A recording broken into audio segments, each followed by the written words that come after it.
So let's now discuss Trump's family's involvement in Bitcoin and crypto, and if it truly is a conflict of interest as far as Trump's presidency is concerned. If you haven't heard, Trump's sons are very much involved in crypto. Eric Trump and Donald Trump Jr. are going to be investing in a really large Bitcoin mining venture. They're aiming to be the largest Bitcoin miner in the world, and it's going to be called American Bitcoin, and they're basically joining forces between two companies. So Hut 8 Mining, which for me is very nostalgic because over the pandemic, I actually made a ton of loot by investing in Hut 8 and also Marathon Digital Holdings on the stock market. I cashed out at a profit and I never looked back. I actually wasn't sure if Hut 8 survived crypto winter, but apparently they're still here. So Hut 8 is going to own 80% of the venture and 20% will be American data centers. And this is not the first time that the sons are involved in crypto. If you've ever heard of World Liberty Financial, they just came out with a stable coin, USD1. That probably warrants its own video, but the sons are very much involved there. Eric Trump and Donald Trump Jr. are Web3 ambassadors, and even Barron Trump is the DeFi visionary there. Something tells me that in the future, Barron is going to be running for president, and someone's going to ask him, hey, how did you start this really successful company? And he's going to say, well, I just got a small loan of $10 billion from my father. Now, President Trump himself has been very much involved with crypto. He had his NFT projects. We all know how NFT projects turn out. He was also a part of releasing Trump coin and Melania coin, which a lot of people, including myself, were furious about because it's a huge conflict of interest and it was just a giant rug pull and it was a really black stain on crypto in general. And it also empowered President Malay to go ahead and rug pull his own company with the Libra token or whatever the hell that nonsense was. But it was also really cringy how Trump basically just profited off of his supporters. He knew what's up. I mean, when he was pressed on it later, he said, oh, Trump coin, Melania coin, I just posted about it, but I don't know much about it. And then literally 2 weeks later, he's pumping it again. And if you take a look at the price, they're down like over 90%. And a ton of people lost a tremendous amount of money, except for the people that knew it was launching or sniped it in the very beginning. They are very, very happy. So before we start criticizing Trump and maybe discussing how he's actually doing a disservice to the crypto community, I do have to say he did campaign and go to all these crypto conferences and say, I'm going to start a strategic Bitcoin reserve. I'm going to do this. I'm going to do that. And when I was looking at, I was like, that is totally him just pandering to a bunch of people so he can win the election. He's definitely not going to do any of that. He's just being a politician. And then, to my surprise and delight, he actually went and started a strategic crypto reserve. He did a US digital stockpile. Whether you like Trump or not, he has done a tremendous amount over these past couple of months.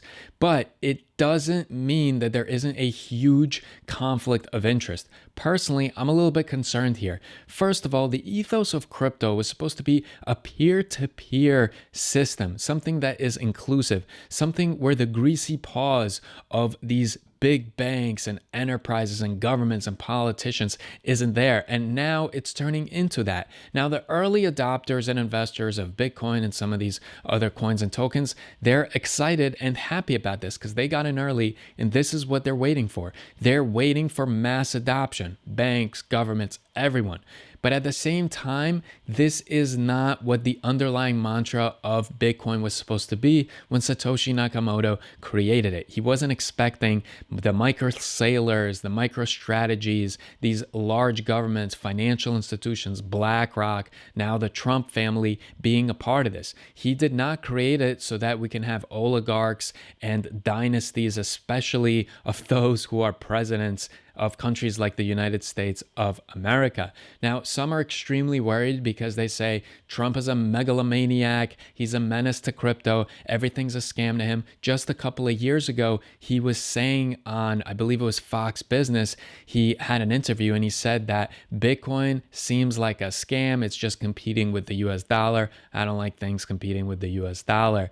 And now he's all over it. And some people say, yeah, that makes sense because he's a scam artist and that's a scam, so he loves it.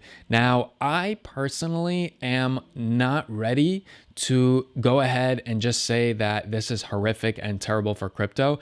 Eric Trump, Donald Trump Jr., they probably have a tremendous amount of wealth, and the family's bullish on Bitcoin now. They believe in crypto maybe, and so they've decided, well, let's take a portion of our wealth. Let's take advantage of the economics of running a mining operation versus just buying Bitcoin and holding it and praying that everything's going to work out. Because when you mine crypto, especially with these mining operations, you're getting it at like 50% of the cost of crypto, or at least Bitcoin today.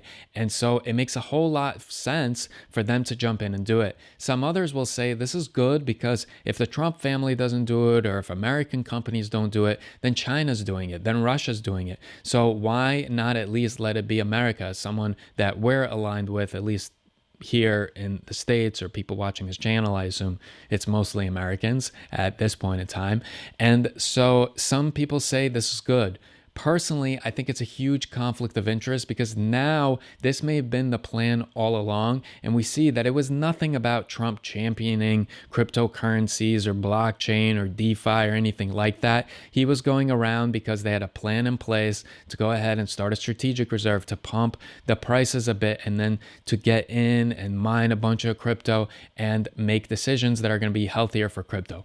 Personally, if we're going to have a president, the president of the United States, they're always going to be corrupt to some end. I think it's better that the president be someone that's pro crypto, relax the laws, rules, and regulations around crypto. That can only help rather than hurt, even if they are going to be making profits at the same time. If they're going to be setting up mining operations and lining their own pockets and the pockets of their friends and becoming even more powerful than they already are. But I'm curious to hear on your take. What do you think? When you hear of Donald Trump Jr., Eric Trump starting a mining operation, when you see Trump pumping and then dumping a lot of these meme coins, and I'm not saying he dumped it himself, but they are definitely, the Trump family is profiting off of this meme coin shenanigans so much. I mean, millions, if not billions of dollars. And it really is taking advantage of the naive crypto investor. Some people say this is terrible because the new investors that came into the space and started investing because they were supporters of Trump, and they invested in Trump coin or Melania coin and then lost like 80 or 90% of the value of their investment, they're never going to touch crypto again. Whereas if it was a friendlier, welcoming to the world of crypto, they may have stuck around for a long time. So I'm curious on what you guys think. In totality, is Trump and the Trump family good for crypto, or are they bad for crypto?